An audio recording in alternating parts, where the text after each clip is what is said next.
Hey guys, welcome back to my channel Garden on My Mind. I know it's been a while since I've posted any videos, but now I'm back and with a very interesting subject today, which is composting. So what is composting? Composting is a process when we let nature break down any organic matter to a material which is environmentally beneficial. And for composting, we need only two things from the environment. One is the oxygen, which is available around us, and the second one is the naturally occurring microbes such as bacteria and fungi, which help break down the organic matter into compost. So I will talk about how to compost your kitchen waste in an urban household. So as a beginner, you might have two very important questions: that do I have enough space? And secondly, that will the compost smell? People have come up with very interesting ideas in helping households to compost their own wet waste. So if you look at this, these terracotta vessels, these are called Khambas, and this can be placed in any corner in either in your balcony or utility. But the only thing that we have to remember is that we need to save our compost bins from rains. Otherwise, your compost will become too wet and it will not work. Secondly, we have something like this. These are plastic buckets. This is from Smart Bin. This is a smart bin which I have been using for 1.5 years now. It comes with like 3 buckets, and when one is finished, you can use the other one and rotate it accordingly. So these also, you can put one on top of the other and it takes very little space in your balcony. And the second question is, will my compost smell? Your compost will not smell if the ratio of your nitrogen and carbon is balanced. What do I mean by that?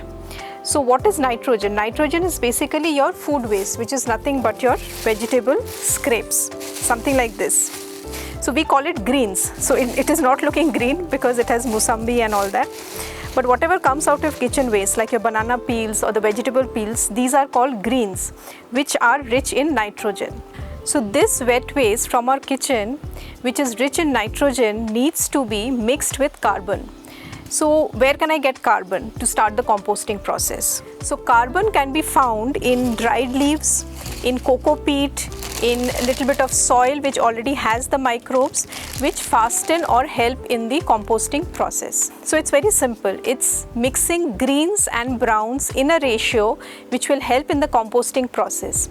And if your composting is in the right ratio, it will never smell. And if you feel there is a smell in your compost, just keep on adding some more browns. So what kind of kitchen waste can we compost?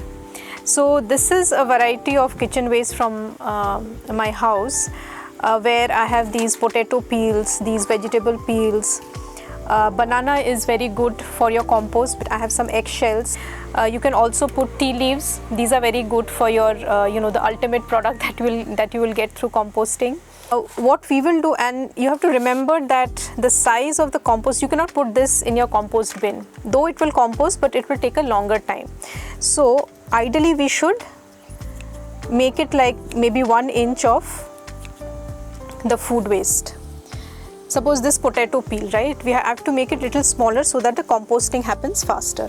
And it has to be uniform. If you have one peel which is big and one peel which is small, you will always see that the bigger peels is not composting faster and it will take time. What should we compost and should not compost?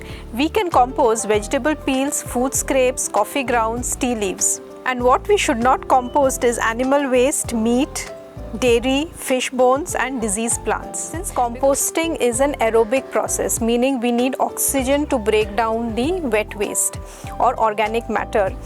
So that's why these khambas have tiny holes around so that the oxygen can pass. So we will start the composting process now. So what should we put at the bottom? So we start with some dry leaves. And where you can find the dry leaves? Right now in Bangalore, it's like it's the month of April and you can see many fallen leaves across the streets or in your compound. You can just pick them and keep it for your composting purposes. Like I did, I just went around my house and found a lot of dry leaves. And just to fasten or start the composting process, I'll put a little bit of soil from my garden. I'm putting soil because it already has microbes and earthworms and other fungi and bacteria, it will help speeden up the composting process. Now I'll take my kitchen waste and put one layer. The eggshells I'll break and put them. So one thing you have to remember, you cannot keep on adding the wet waste and then put on the dry leaves or say those cocoa peat. You have to make sure that you put only like maybe 1.5 inch layer of the wet waste and then add the dry waste. Again, you can put the wet waste and add the dry waste, because the ratio of the nitrogen and carbon has to be balanced out. So this is about 1 inch of wet waste, to which I'll put some browns. And these leaves decompose very fast after adding a little bit of water. I'll add a little bit of soil to fasten the process and some water, because this is the first time I'm starting the composting process, so I'll add little water so that it is moist and the composting process starts off. And I will simply cover it now. That's it. And suppose you don't have access to dry leaves. You can get these ready-made, cocoa peat mixed with microbes in Amazon, which is equally good. So in place of dry leaves, you can put this, cover the whole wet waste with this cocoa peat infused with microbes, which help in composting. So I have also been composting in this smart bin, which is nothing but a plastic bucket, which has a tap here to take out any liquid from the bottom, which is also good for your plants. And I wanted to show you this compost, which is about 2.5 months old, which is actually ready. If you see here, the moment I open this, there's such a nice earthy smell. So this is your black gold at the end of the day. And the compost needs to be moist. It shouldn't be like too dry or too wet. It should be like this. This is the perfect, composition of a compost. But even if you have a dry compost at the end of the day, don't worry. You can add a little bit of water to make it moist. And if it is too wet, you can just leave it open in the sun to dry a little bit and just retain enough moisture which is required in a compost. Luckily in this compost, I don't have any insects or maggots as such, but maggots are not bad.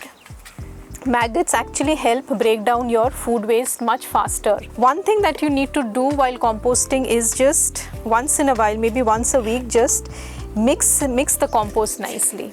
So just take the inside part out so that it gets enough aeration required. Otherwise, sometimes what happens, the bottom part becomes too soggy and the top part looks good. So you have to keep on mixing and add, let the oxygen get in, something like this, so that you get a uniform compost at the end of the day.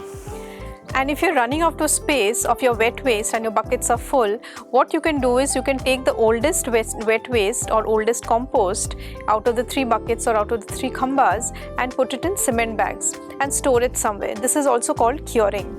And when your compost is ready, either in that cement bag or in your bucket, what you can do is you need to sieve it. You can sieve or you may not want to sieve it. What I generally do is I sieve it so that the end product is very uniform, the sieved product, and which I apply to my garden or my indoor plants. And the leftover portion in the sieve, which are slightly bigger in size, I generally use it as a mulch during the summers, or I can use it back as a brown in my wet waste to help in the composting process. So it's a complete cycle and nothing gets wasted at the end of the day.